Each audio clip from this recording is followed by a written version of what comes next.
मेरे प्रिय विद्यार्थियों, आज मैं आपके समक्ष भारत में हिंदी पत्रकारिता एवं पत्रकारिता के काल विभाजन के संदर्भ में चर्चा करूंगा।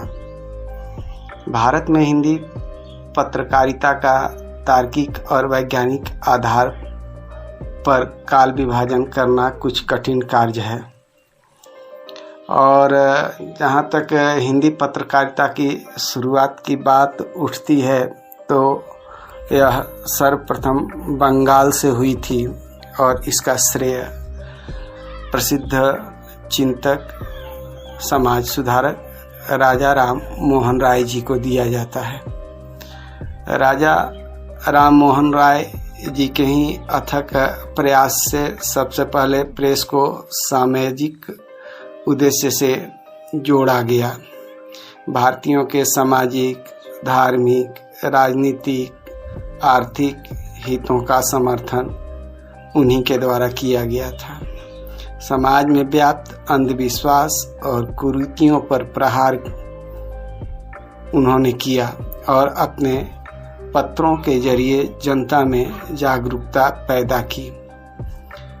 राजा राम मोहन राय ने कई पत्रों का संपादन किया, जिसमें अहम है साल 1816 में प्रकाशित बंगाल गजट।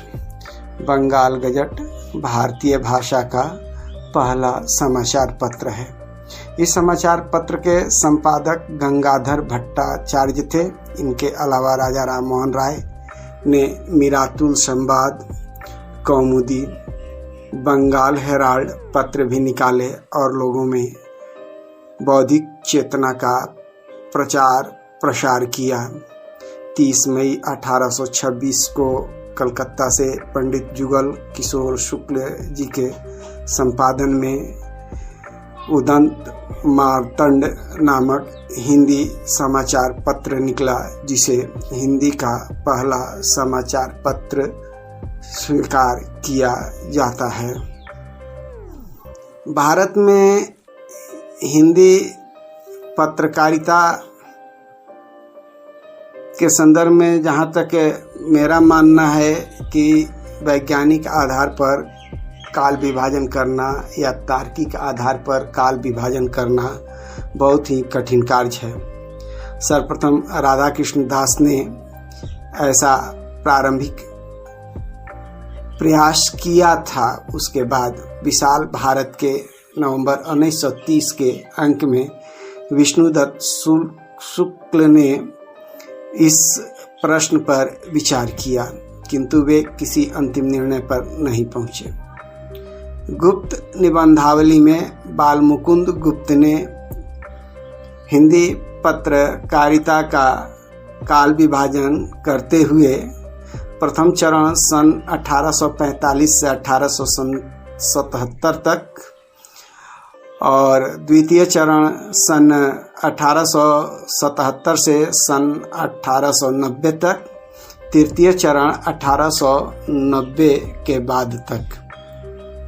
इसी प्रकार डॉक्टर रामरतन भटनागर ने अपने शोध प्रबंध the rise and growth of Hindi journalism में काल विभाजन कुछ इस प्रकार किया। आरंभिक युग 1826 से 1867, उत्थान एवं अभिवृद्धि का प्रथम चरण 1867 से 1883, भाषा एवं स्वरूप के समेकन का युग द्वितीय चरण 1883 से 1900, प्रेस के प्रचार का युग, विकास युग के रूप में प्रथम युग 1900 से 1921 तक, आवधिक पत्रों का युग, द्वितीय युग 1921 से 1935 तक, दैनिक प्रचार का युग, सामयिक पत्रकारिता 1935 से 1945 तक माना।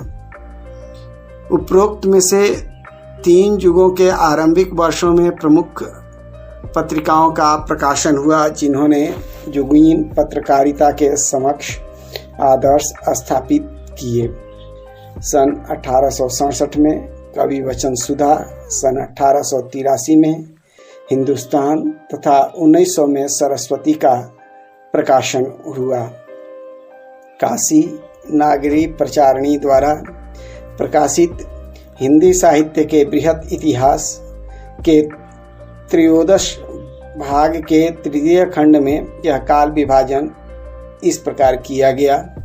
प्रथम उत्थान 1826 से 1867, द्वितीय उत्थान 1868 से 1920, आधुनिक उत्थान 1920 के बाद से अब तक।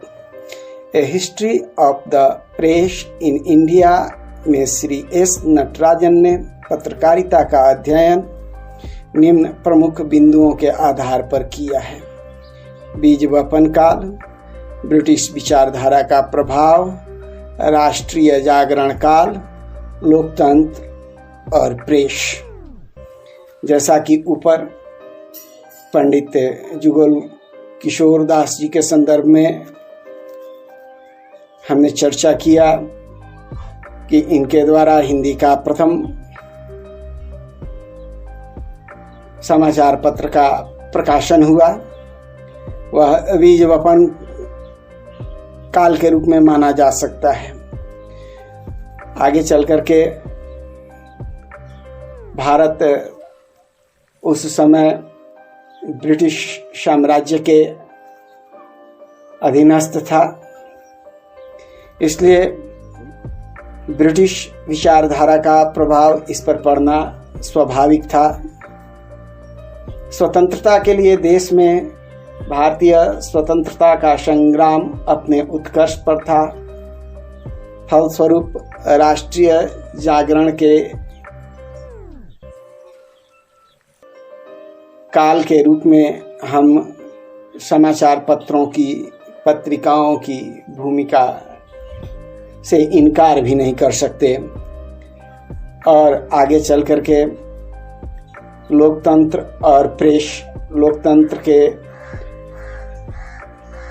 कार्यपालिका, व्यवस्थापिका, न्यायपालिका और पांचवें स्तंभ के रूप में, चौथे स्तंभ के रूप में, क्षमा करेंगे, चौथे स्तंभ के रूप में प्रेस को महत्व दिया गया। डॉक्टर कृष्ण बिहारी मिश्र ने हिंदी पत्रकारिता का अध्ययन करने की सुविधा के दृष्टि से इस काल विभाजन को मोटे तौर पर इस प्रकार किया है। भारतीय नवजागरण और हिंदी पत्रकारिता का उदय 1826 से 1867, राष्ट्रीय आंदोलन की प्रगति दूसरे दौर की हिंदी पत्रकारिता 1867 से 1900, 20वीं शताब्दी का आरंभ और हिंदी पत्रकारिता का तीसरा दौर। इस कालखंड का अध्ययन करते समय उन्होंने इसे तिलक युग तथा गांधी युग में भी विभक्त किया। डॉक्टर रामचंद्र तिवारी ने अपनी पुस्तक पत्रकारिता के विविध रूप में विभाजन के प्रश्न पर विचार करते हुए यह विभाजन किया है।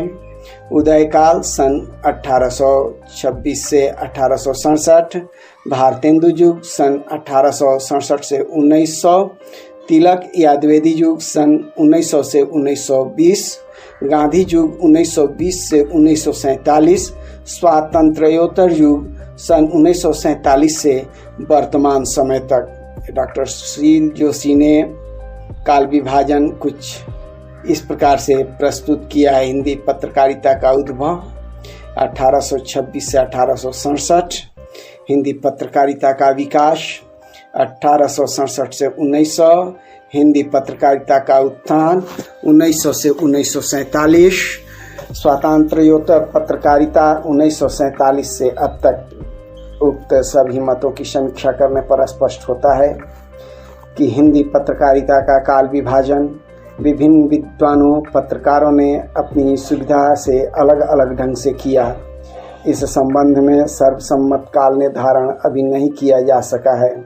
किसी व्यक्ति ने व्यक्ति विशेष के नाम से युग का नामकरण करने का प्रयास किया है, तो किसी ने परिस्थिति अथवा प्रकृति के आधार पर इनमें